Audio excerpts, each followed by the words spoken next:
புதுவை விழா நேயர்களுக்கு என் அன்பான வணக்கம். நான் உங்கள் கலாவிசு, புதுச்சேரியிலிருந்து. இயற்கை தான் எத்தனை அழகானது!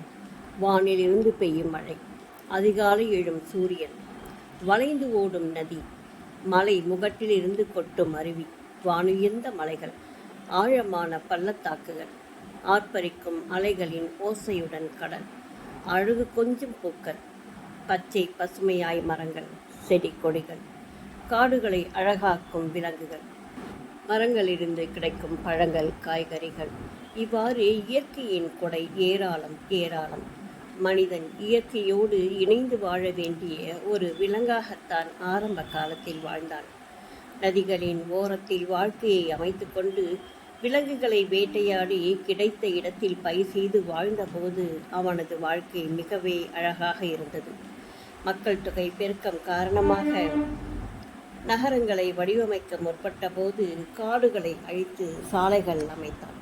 சிதைக்கப்பட்ட இயற்கை, மனிதனின் பேராசை, இயற்கை பற்றிய விசாலமான அறிவு இல்லாமை போன்ற விஷயங்களில் இயற்கை அன்னையின் உடலை கூறு போட்ட கொடுமை அரங்கேறியது. அப்போதும் புரிந்து கொள்ளாமல் மனிதன் தனது போக்கில் தொடர்ந்து ஈடுபட பொறுத்து பார்த்த இயற்கை தனது தடத்தை மாற்ற வேண்டிய சூழலுக்கு ஆளானது. சுட்டெரிக்கும் வெயில், மேக வெடிப்பு, கொட்டும் மழை, நிலச்சரிவு, காட்டாற்று வெள்ளம், சுனாமி, பூகம்பம், கடல் உள்வாங்குதல் என கேள்விப்படாத பல பெயர்களில் இயற்கை தனது பதில்களை தந்து கொண்டிருக்கிறது. அகழ்வாரை தாங்கும் நிலம் போல என்பதற்காக தோண்டிக்கொண்டே இருந்தால் எப்படி தாங்குவாள் பூமி தாய்? ஆற்று மணலை அள்ளிச் செல்லும் வண்டியிலிருந்து சொட்டும் நீரை கண்ணீரோடு செல்வதாக நினைத்து பார்த்தால் மணலை அள்ள தோன்றுமா? மலைகள் தானே பூமிக்கு பாதுகாப்பு. அதனை உடைத்து சல்லியாக்கி வீடு கட்ட நாம் முயற்சிக்க மலைகள் மிருதுவாகி சரிந்து கட்டியிருந்த வீடுகளை தரைமட்டமாக்குகிறது. நதிகளின் பாதையை சுருக்கி பிரம்மாண்ட மாளிகைகள், பல்கலைக்கழகங்கள், கல்லூரிகள் என பறந்து விரிந்து கிடக்க சுருங்கிய ஆறுகள் மழை காலங்களில் தன் இடம் தேடி மக்களின் குடியிருப்பு பகுதியில் வந்து படுத்து கொண்டிருக்கிறது. ஒவ்வொரு வருடமும் டிசம்பர் வந்தாலே என்ன ஆகுமோ என மக்கள் பயந்து நடுங்கும் அளவிற்கு ஒவ்வொரு வருடமும் ஏதோ ஒரு நிகழ்வு நிகழ்ந்து கொண்டு மக்களை அலற வைத்து கொண்டிருக்கிறது. மழை வெள்ளத்தில் தவித்து தள்ளாடி கொண்டிருக்கிறார்கள். காலத்தின் கொடுமையாக எல்லா நேரங்களிலும் பாதிக்கப்படுவது அடித்தட்டு மக்கள்தான். அவர்கள்தானே கிடைத்த இடத்திலெல்லாம் அண்டிக்கொண்டு வாழ்கிறார்கள். அப்படித்தான் இப்போதும் நிகழ்ந்திருக்கிறது வயநாட்டில். ஆயிரக்கணக்கான மக்கள் பூமிக்கடியில் தொலைந்து போயிருக்கிறார்கள். நீரின் ஆக்ரோஷத்திலும் பாறைகளின் சரிவிலும் இத்தனை கோரத்தை அரங்கேற்றி இருக்கும் இயற்கையை என்னவென்று சொல்ல?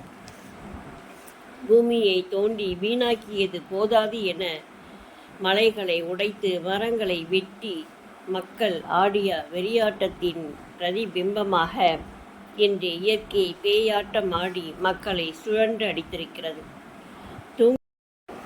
தூங்கிக் கொண்டிருந்த மக்கள் கண் விழிக்காமலேயே புதைந்து போயிருக்கிறார்கள் மண்ணிற்குள். புதைந்தவர்களை தோண்டி எடுத்து மீண்டும் மண்ணிற்குள் புதைக்கும் கொடுமை அரங்கேறி கொண்டிருக்கிறது.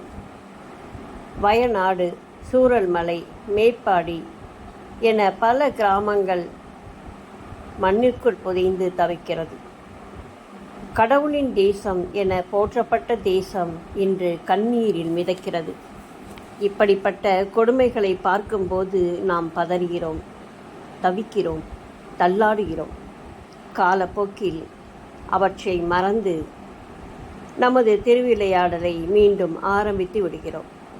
தாயை முதியோர் இல்லம் துரத்தும் குழந்தைகள், பெண்களை சூறையாடும் கயவர் கூட்டம், சொத்திற்காக அடித்து கொள்ளும் சொந்த பந்தங்கள், ஊரை அடித்து வீட்டிற்குள் பதுக்கி வைக்கும் பண முதலைகள், எல்லாவற்றிலும் கலப்படம் செய்யும் முதலாளிகள், ஏமாற்றி பிழைக்கும் நய வஞ்சகர்கள், பணம் பணம் என அலையும் பண பேய்கள், பணத்திற்காக எதையும் செய்ய துடிக்கும் மனிதர்கள், மனசாட்சியை கழட்டி பூமிக்குள் புதைத்துவிட்ட உறவுகள் என மனிதனின் மனம் இன்று துரோகத்தின் உச்சக்கட்டத்தில் வாழ்ந்து கொண்டிருக்கிறது. ஆயினும் அன்பை தேடும் உள்ளங்கள் பரிதவித்து போகின்றன. இது ட்ரெய்லர் தான், மெயின் பிக்சர் இனிமேல்தான் இருக்கிறது என்கிறது ஒரு ஆய்வு. நடந்துவிட்ட பிறகு மீட்பு பணிகள், தற்கால உதவிகள், நிவாரண நிதிகள் என எல்லாம் செய்தாலும் வருமுன் காப்பதல்லவா சிறப்பு. இயற்கை பேரிடரை தவிர்க்க முடியாது. ஆனால் முன்னெச்சரிக்கை நடவடிக்கையாக மக்களை வேறு இடத்திற்கு மாற்றி காப்பாற்றலாமே.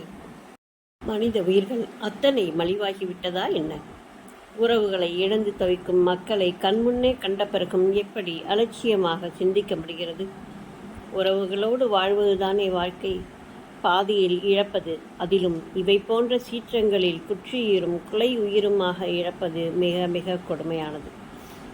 இனியாவது இயற்கையை பாதுகாக்கும் உன்னத பணியை உலகத்தில் உள்ள ஒவ்வொருவரும் செய்ய வேண்டும். தன்னால் இயன்ற அளவிற்கு மரங்களை நட வேண்டும். மலைகளை வெட்டாமல் இருக்க வேண்டும். கிடைத்த இடத்திலெல்லாம் வீடுகளை கட்டாமல் இருக்க வேண்டும். பயிர் நிலங்களை பட்டா நிலமாக மாற்றாமல் இருக்க வேண்டும். 4 வழி சாலைக்காக வயல்களை அபகரிக்காமல் இருக்க வேண்டும். விவசாயம் என்பது பஞ்சபூதங்களை உள்ளடக்கியது. கூடவே மக்களின் வாழ்வோடு இணைந்திருப்பது. அவற்றை பாதுகாத்தாலே நாடும் வீடும் நலமாக இருக்கும். அன்பே சக்தி. அன்பே உலக மகா சக்தி என்பதை உணர்வோம். அன்பாய் வாழ்வோம். சுற்றுச்சூழலை பாதுகாப்போம். சுகமாய் வாழ்வோம். நன்றி, வணக்கம்.